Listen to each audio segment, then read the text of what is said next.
Muy buenos días, muy buenas tardes o muy buenas noches tengan todos ustedes, queridas amigas. Es un gusto para mí. Espérenme, se me olvidó el tema de la protesta de hoy. Es un gusto para mí estar junto a todos ustedes y bienvenidos una vez más a este su programa favorito, El Círculo de Lectura. Salud y muchas gracias por venir a este ejercicio de resistencia cultural.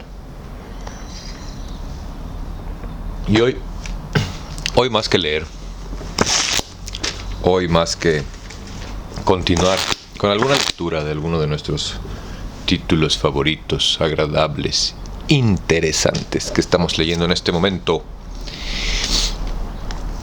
me gustaría que platicáramos del objetivo de este círculo de lectura. Número 1.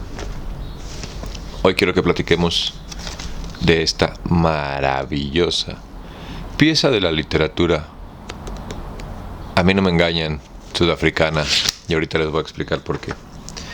Parte muy importante de el círculo de lectura como ejercicio de resistencia cultural no es nada más sentarme yo aquí como las chicas sexys de escote de ASMR a arrullarte para dormir, miñero y miñera, cosa que con mucho gusto hago y me encanta leer.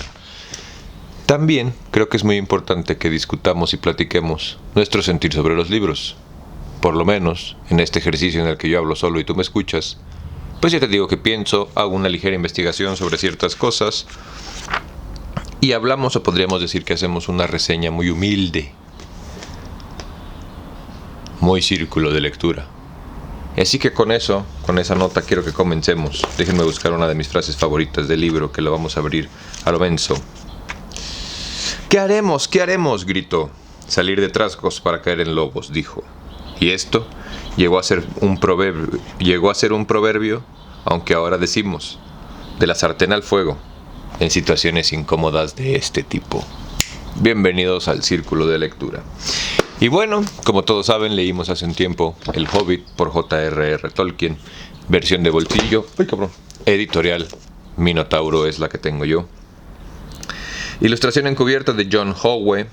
Y bueno, no me dejan reproducir esto, ¿no? Porque se enoja la gente aquí, dice en el libro, fíjate, son bien celosos, güey.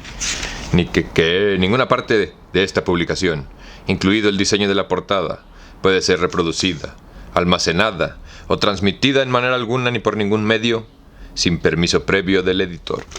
Huevos. En fin, cada quien tiene sus razones. Pero bueno, esto es El Hobbit. La parte de atrás dice: Smaug parecía profundamente dormido cuando Bilbo espió una vez más desde la entrada, pero fingía estar dormido. Estaba vigilando la entrada del túnel. Sacado de su cómodo agujero hobbit por Gandalf y una banda de enanos, Bilbo se encuentra de pronto en medio de una conspiración que pretende apoderarse del tesoro de Smaug el Magnífico, un enorme y peligroso dragón. Todos los que aman esos libros para niños que pueden ser leídos y releídos por adultos han de tomar buena cuenta que una nueva estrella ha aparecido en esta constelación. C.S. Lewis. Tolkien era un narrador de genio. La verdad que sí. Y si supieras que estos eran cuentos que le hizo a sus hijos, te cagas, miñero. Pero bueno, comencemos. Demos de principio a este pedo. Número 1. El título del libro, como todos saben, es El Hobbit. Lo escribió J.R.R. Tolkien, que es John Ronald Reuel Tolkien. John Ronald Reuel Tolkien. Esta es una historia de hace mucho tiempo. En esa época, los lenguajes eran bastante distintos a los de hoy. Su autor, como todos sabemos, es John Ronald Reuel Tolkien. Nació en perdónenme si lo pronuncio mal, Bloemfontein, en Sudáfrica, en 1892, el 3 de enero, y murió en Bournemouth, Reino Unido, en 1973, el 2 de septiembre. Este es de editorial Minotauro y la traducción es de Miguel Manuel Figueroa. Tiene 310 páginas y por lo menos la primera edición que viene marcada en este libro, o yo creo que de editorial Minotauro, fue en marzo de 1991. Tiene un rango de precios bastante interesante. Lo encontré desde 498 pesos en pasta dura hasta 1200 pesos la pieza, güey. O sea, cada una de estas cosas. Con o sin ilustraciones, varían las ediciones, varían las editoras, varían muchas cosas. Pero desde 498 pesos hasta 1000 pesos de pasta dura. Y como este, sexy, bebé hermoso, de pasta blanda, lo encontré en 248 pesos hasta en 218. Digo, de 248 pesos hasta 818 varos. Busqué en librerías, busqué en las páginas esas de aplicaciones de compra y venta de chingaderas.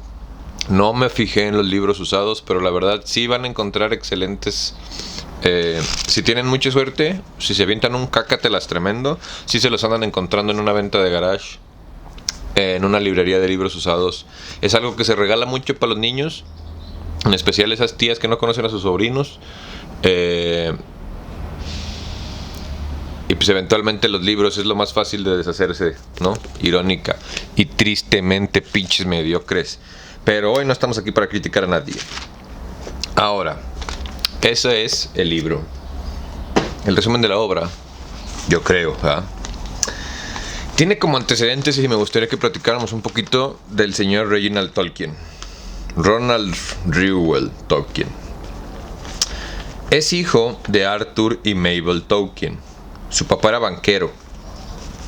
Entonces imagínense que el señor de Inglaterra se va a vivir a Sudáfrica. No hablan mucho, o la verdad, no investigué mucho esta parte de la historia. Pero pues es en la época de la colonia, ¿no? Yo sé que 1800, 1900 suena algo que dijeras, ay, bueno, es tanto tiempo, pero pues si supieras de historia te enojarías tanto como yo. Pero bueno, su papá era banquero y se van a África, a explotar África, digo, a trabajar a África. Y él nace allá. No investigué ni, bueno, pasemos esa parte. Es hijo de Arthur y Mabel Tolkien. Su papá era banquero. Y cuando tiene 3 años se va a visitar a su familia en Inglaterra con su jefa, con la señora Mabel Tolkien. Y su papá muere de situaciones inesperadas, dice en la biografía del señor Tolkien. O sea que vamos a pensar nosotros por cuestiones narrativas que fue algo. Pero bueno, se muere su papá. Y la señora dice, pues ¿para qué me regreso? Entonces se quedan a vivir en Inglaterra. Y llegan a vivir o se quedan en Sade Hall o Sade Hall, que se convertiría en la inspiración para The Shire o la comarca. Después de un par de años entra a la escuela King Edward School en Birmingham a los 8 años. King Edward VI, el rey Eduardo VI en Birmingham a los 8 años. Como que hoy se me olvidó cómo leer. Y a los 12 a su mamá le da diabetes y los encarga con un padre, con un sacerdote de esos que les gusta manosear niños, pero en este caso no menciona nada de eso. Francis Morgan. Su mamá se murió al año y aunque él y su hermana o hermano se quedan huérfanos, el sacerdote se encarga de ellos. En la página de Tolkien dice que es el encargado o el precursor como de la parte paternal amorosa de la familia de Tolkien. ¿Quién sabe? Tampoco crees que hay mucha información en la página de Tolkien al respecto. En las demás que no son tan relevantes puede ser. Ganó una beca en su segundo intento al Exeter College de Oxford en 1911 para estudiar literatura clásica, porque a este marihuano le encantaba todo el tema de los idiomas, la literatura nórdica, las mitologías, y ya tenía o ya estudiaba varias cosas y como que mostraba interés con estos temas tan fantabulosos, ¿no? Y a los 2 años de haber entrado con beca en su segundo intento al Exeter College estudiando literatura clásica, se cambia a estudiar literatura inglesa.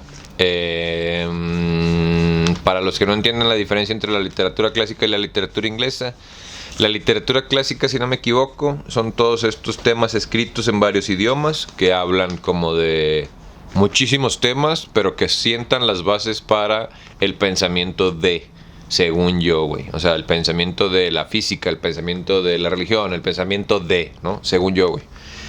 Y la literatura inglesa se concentra en periodos ahora sí, que los que hablan, cara pálido, y se concentra en los autores viejos de estas cosas, ¿no? Porque acuérdense que hay libros desde antes de la perra Biblia, güey. Entonces, esas son las literaturas clásicas y la inglesa, o sus divisiones.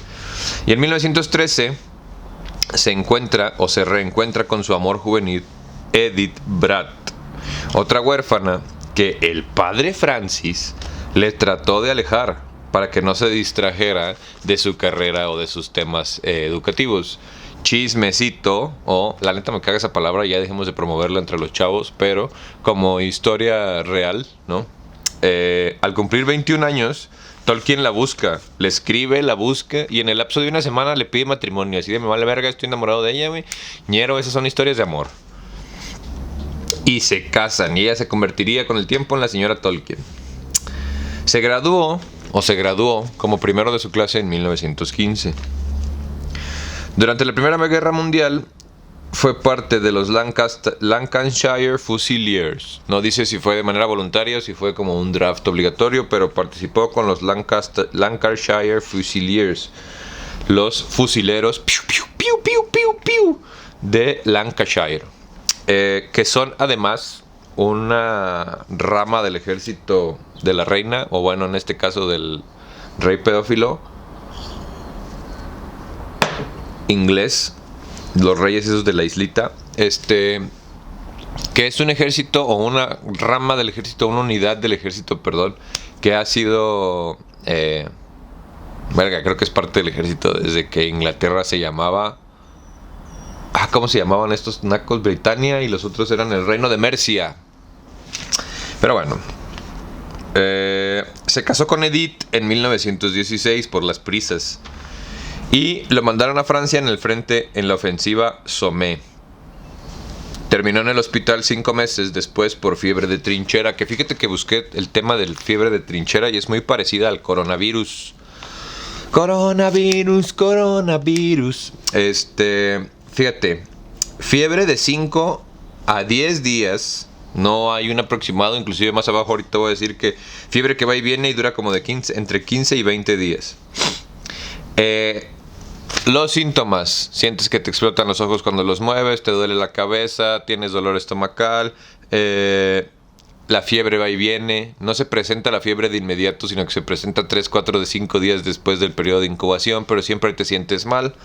Y es una fiebre que ha estado... que ha preocupado o que preocupó mucho a la gente en esos tiempos, ¿no? Se ha dado siempre en épocas de guerra y es un virus que es una mezcla como que entre gripa y chorrillo.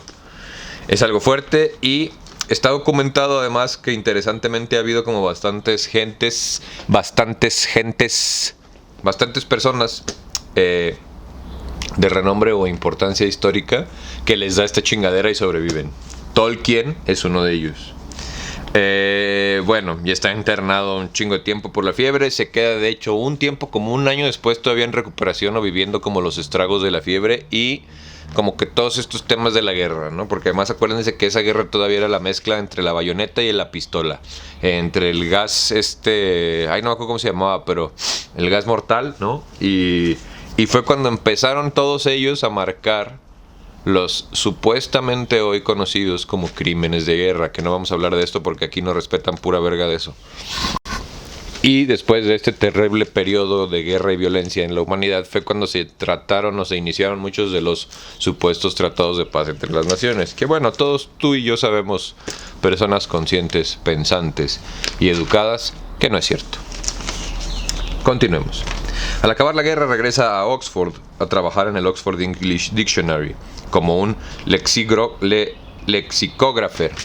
A ver, ¿quién sabe qué es un lexicógrafo o un lexicógrafo?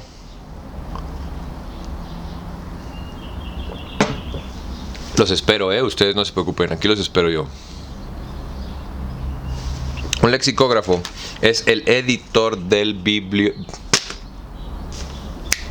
Un lexicógrafo es el editor del diccionario. El diccionario es este libro olvidado lleno de palabras y sus definiciones. Eso es un diccionario, y el lexicógrafo en su momento era la persona que los editaba. Sí, los escribía y los preparaba para la raza.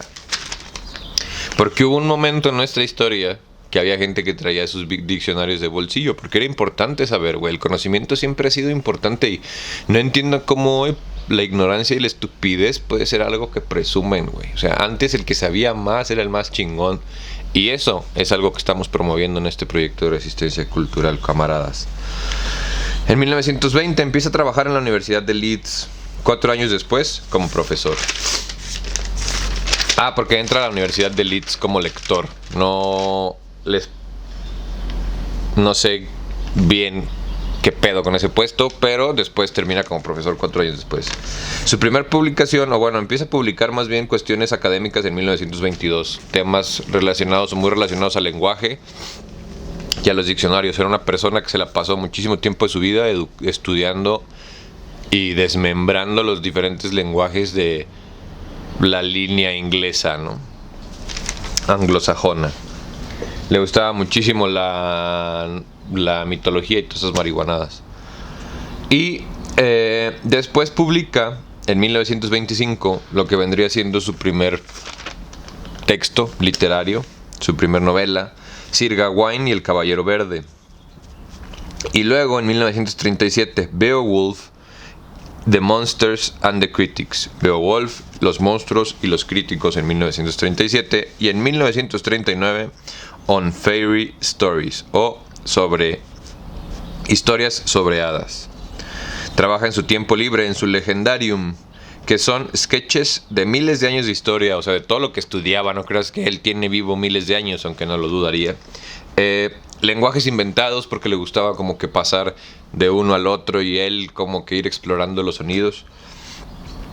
Escritos, mapas y paisajes. Escribía cuentos o historias para sus hijos.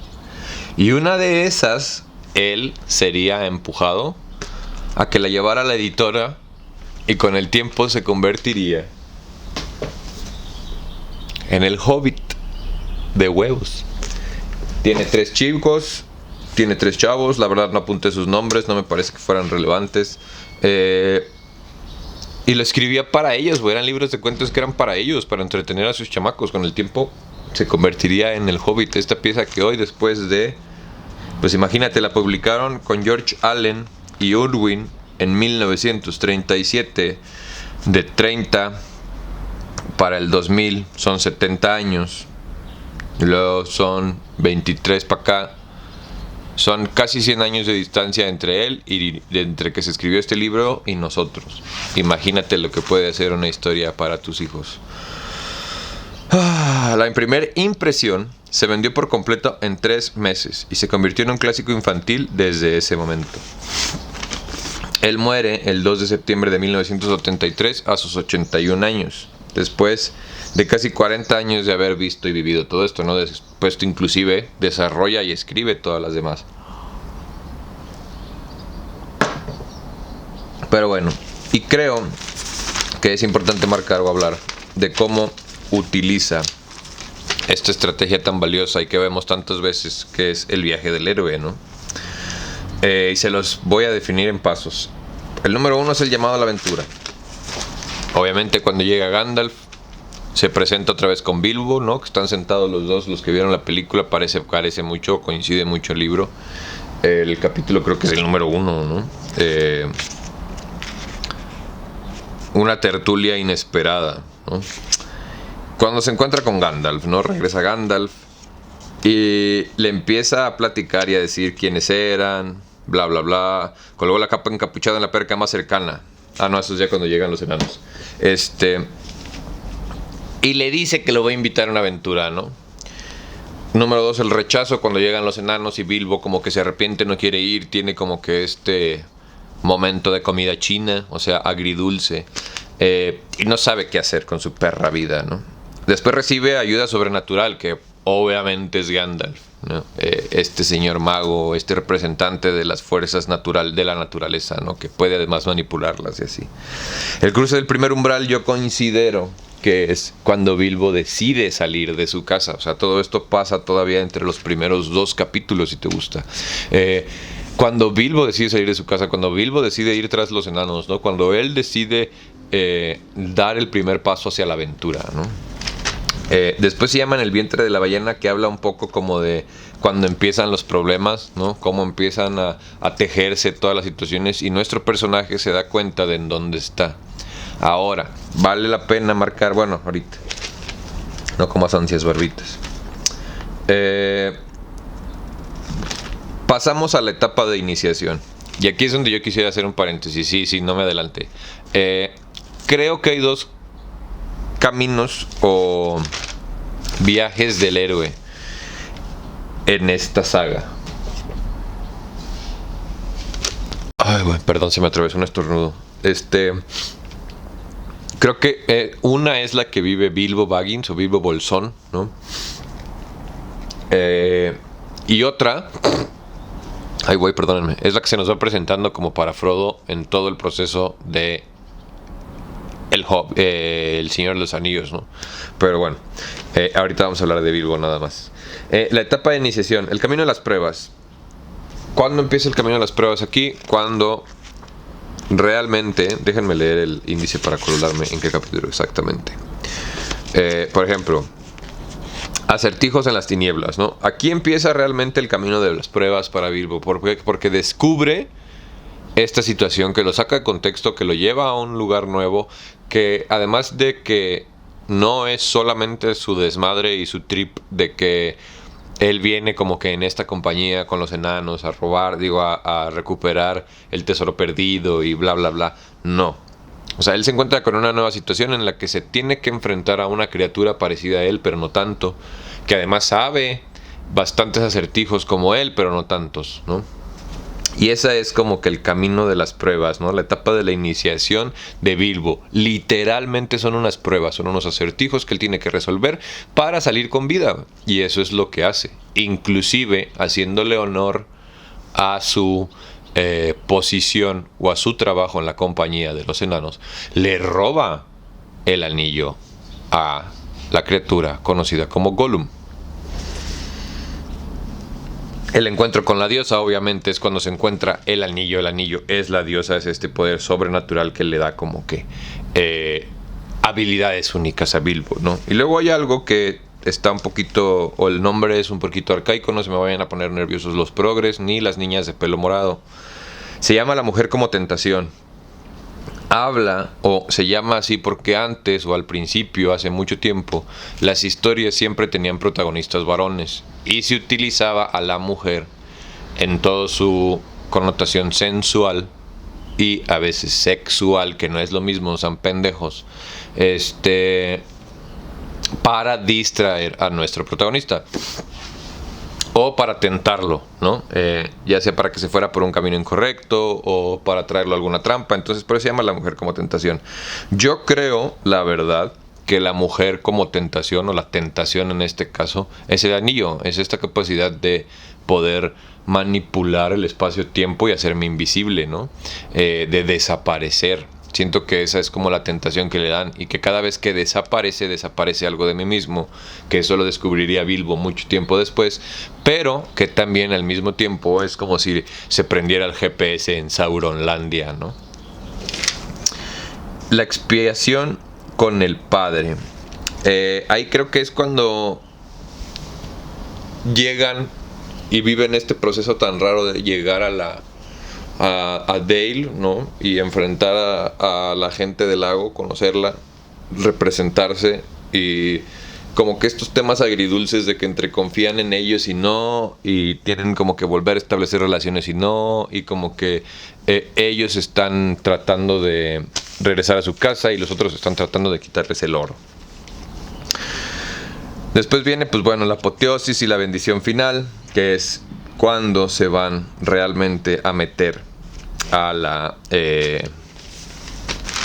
pues ya que viven todo este proceso de meterse a la apoteosis, es cuando se meten ya a la cueva.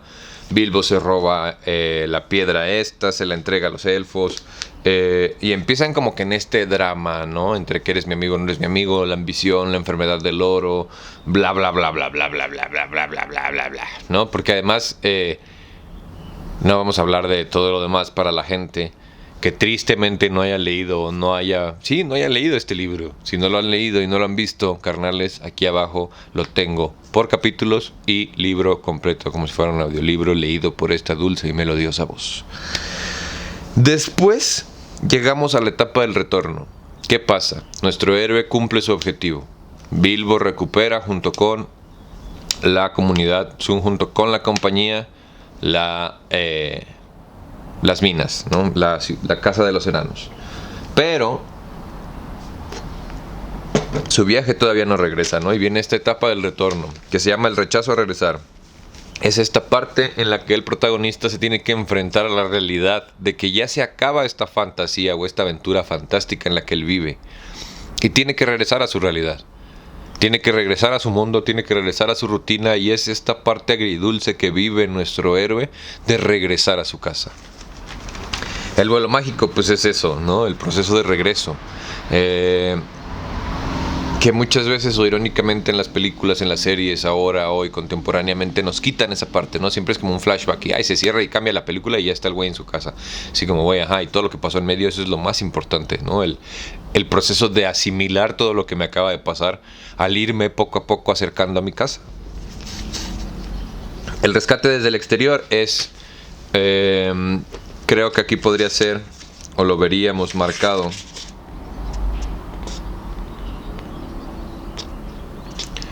cuando llega y se da cuenta que están vendiendo sus cosas, ¿no? Como que este golpe de realidad que te hace ¡pum! De repente ya estás otra vez en tu casa, güey, ¿no? O sea, las aventuras que vas a tener ahora son aventuras cotidianas, ¿no? Es pelear contra tus vecinos, contra tu familia, contra todas esas cosas. Este chingadazo de realidad de, cabrón, ya regresé.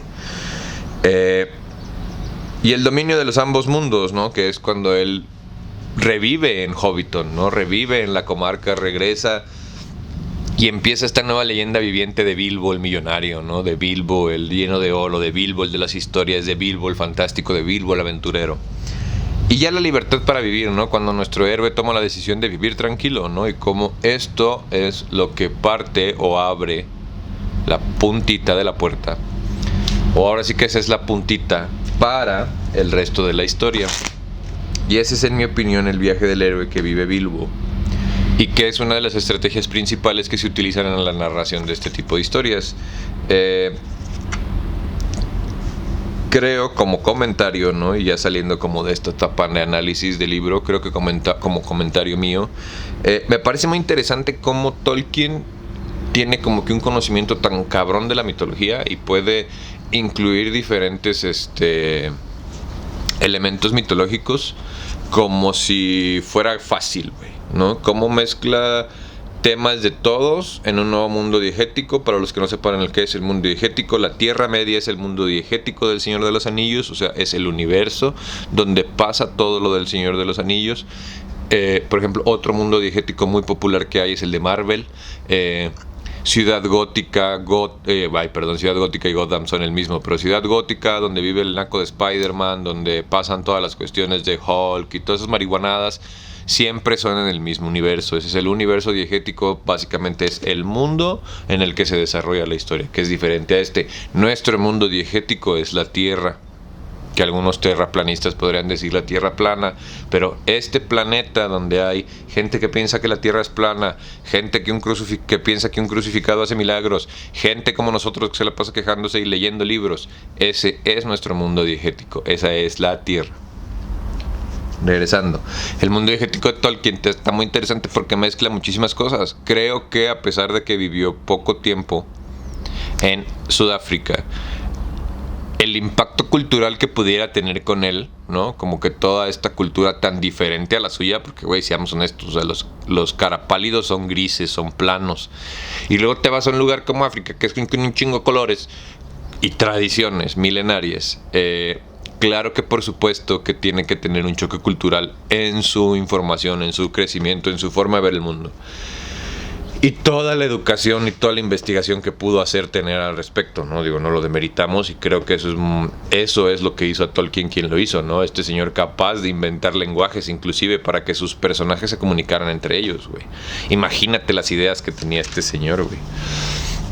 Entonces lo que me parece más interesante de esto es la capacidad que tenía el caballero para crear estos mundos, ¿no? En el Hobbit me gusta mucho, creo que sí, si lo tratamos de analizar desde un punto crítico social, vamos a poder encontrar también muchas referencias entre la cuestión del oro, de la recuperación de las cosas, de inclusive como que la pérdida de, ¿no? Los enanos y la pérdida de su nación, los enanos y la pérdida de su ciudad, el robo, ¿no?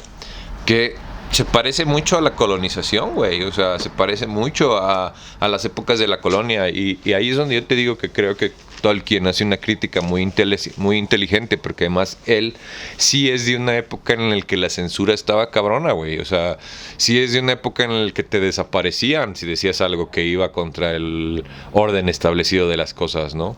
Más que ahorita. Entonces, creo que eso es lo que más me gusta a mí de Tolkien, ¿no? Creo que hay un lenguaje escondido, creo que hay un mensaje que nos está tratando de decir que hay que leerlo o hay que aprender a ver entre líneas. Y me parece la verdad un libro súper interesante. Creo que sí vale la pena leerlo, ¿no? Como comentario, eso es todo lo que tengo que decir, güey. Vale la pena, por supuesto que vale la pena. Interesante, bonito. No te voy a decir que no tiene nada que ver con la película, porque sí tiene que ver con la película, o bueno, más bien la película tiene que ver con el libro, pero sí creo que es importante que lo leas, sí creo que es importante que lo escuches, si te da flojera leerlo, huevón, Aragán, patán, pero sí creo que es una de esas cosas que deberías de tener en tu acervo cultural para poder tener una plática interesante, ¿no? Para poder tener algo de que conversar con un niño, cabrón. Y creo que si pensamos o analizamos en el tema del dragón, la avaricia, el oro y todas las cosas que les pasan a nuestros personajes por la administración de las cosas que brillan, podríamos aprender mucho como una generación o una sociedad que es completamente enamorada del dinero, güey, ¿no? Aguas con la enfermedad del dragón, culeros. Y en conclusiones, léanlo, güey. En conclusiones, léanlo, piénsenlo, analícenlo 1,000 veces. Yo en lo personal, Barbitas de la Sierra, lo he leído. Esta va a ser mi tercera o cuarta vez. Una cuando estaba muy chavo, no la entendí mucho. La segunda vez lo leí en la preparatoria. La tercera vez no me acuerdo. Y esta es, creo, por eso les digo que no sé si es mi tercera o mi cuarta vez.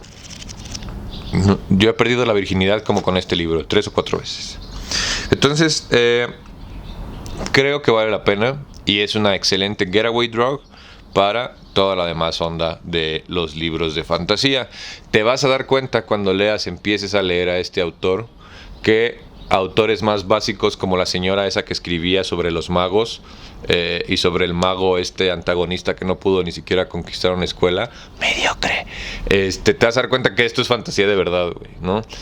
La importancia de estos libros o la importancia de estos autores es eso, que el que no conoce a Dios a cualquier santo le reza. Entonces, para fantasía fantástica, no es pleonasmo, nacos. O sea, es fantasía de la mejor. Tolkien, la neta, güey. Bien justificado, sus personajes no tienen agujeros, todo va como que de la mano. Vas a tener un personaje favorito, vas a tener un personaje que te cae gordo, va a haber capítulos que te revuelvan el estómago, va a haber capítulos que no te van a dejar de leer, ¿no? Que te van a como que atrapar y no te vayas, cabrón, y termíname, ¿no? De verdad, súper ultra recomendable. Sí, es una recomendación para tener en tu biblioteca, es una recomendación para regalar, es una recomendación para presumir, ¿no? Sí, creo que vale la pena inclusive invertirle los 1,000, 1,500, 2,000 varitos que puede costar la versión de pasta dura con ilustraciones, o sea, güey. No, podría monear yo estos pinches libros toda la vida. Pero bueno, señoras, señores, muchísimas gracias por venir. Como el tema del libro aquí se acaba, si ya quieres terminar y cerrar el video, muchas gracias. Yo le voy a dar un aviso a toda la gente que le gusta o que es parte de este proyecto de Resistencia Cultural. Y bueno, miñeros, miñeras, chicos, chicas y todos los que están en medio, llegamos al punto incómodo de ser youtuber. No, la neta no, güey. Estoy contento porque, como ya les había dicho, rompimos el umbral de ser un youtuber corriente y común para ser un youtuber corriente y que monetiza. Les platico un poco cómo funciona. YouTube te pide 1000 suscriptores y N cantidad de horas cada 28 días para poder monetizar tu canal. Nosotros, porque somos una pichola bien dura y porque somos un ejercicio de resistencia cultural bastante interesante, les puedo decir que con 500 suscriptores YouTube nos autorizó el tema de la monetización. ¿Por qué? Porque las horas de reproducción que tenemos en el canal son vastas, ¿no? Les quiero agradecer yo de corazón, a todos ustedes, carnales, de corazón revolucionario, de llevo en el pecho una estrella roja, por hacer esto, güey, ¿no? Ahora sí que yo los grabo y los subo. Ustedes son los que los escuchan, ustedes son los que los ven, ustedes son los que hacen estas horas de reproducción tan padres. Entonces, estoy pensando mucho en el tema de la monetización. Activé el tema del superchat. Sé que el superchat, pues puede ser una pendejada, somos honestos ahorita. El tema de los comentarios en los videos puede ser como muy raro. Hay unos que no tienen ninguno, hay unos que tienen muchos. Y supongo que con el tiempo se irá dando de forma orgánica y natural. La verdad tampoco quiero como que estar chingue y inscríbete. No, güey. Por eso lo hago al final. Al que le interese que lo vea. Al que no, no hay bronca. Esto es un ejercicio de resistencia cultural. Todos son bienvenidos, güey. Y activé el tema de las suscripciones. Y tenemos un tema que se llama camarada colaborador. Camarada colaborador es eso, un camarada colaborador, güey, alguien que le interesa el proyecto, alguien que le interesa construir y alguien que le interesa que pensemos en cómo podemos expandir esto a más personas. Tiene una módica cantidad de 49 pesos, creo, y al mes, menstruales, y estaría bien si pueden. ¿Qué van a obtener? Nada. ¿Qué les voy a dar extra? Nada. Dick. Vamos a construir la nueva situación del canal. Vamos a ver qué podemos hacer. No me gustaría hacer realmente tener una parte de que, sí, los que pagan reciben esto y los que no pagan reciben esto otro. No, eso se me hace algo súper pito chico y aquí todos la tenemos bien grande. Si somos niñas tenemos nuestras... Ya no voy a hablar de sexo. Entonces, me gustaría invitarlos a que si pueden, quieren colaborar con el proyecto. Existe ahora esta nueva función de camarada colaborador en la que mensualmente me van a apoyar a mí a seguir manteniendo este proyecto de resistencia cultural vivo. Ese es todo el aviso por hoy. Muchísimas gracias. A los que se quieran puedan suscribir, estaría perro. Los que no, sigan haciendo como lo están haciendo. Este es un proyecto de resistencia cultural y como resistencia seguiremos resistiendo. Muchísimas gracias por venir. Yo soy Barbitas. Este es el Círculo de Lectura y sin más por el momento, liberen a Palestina.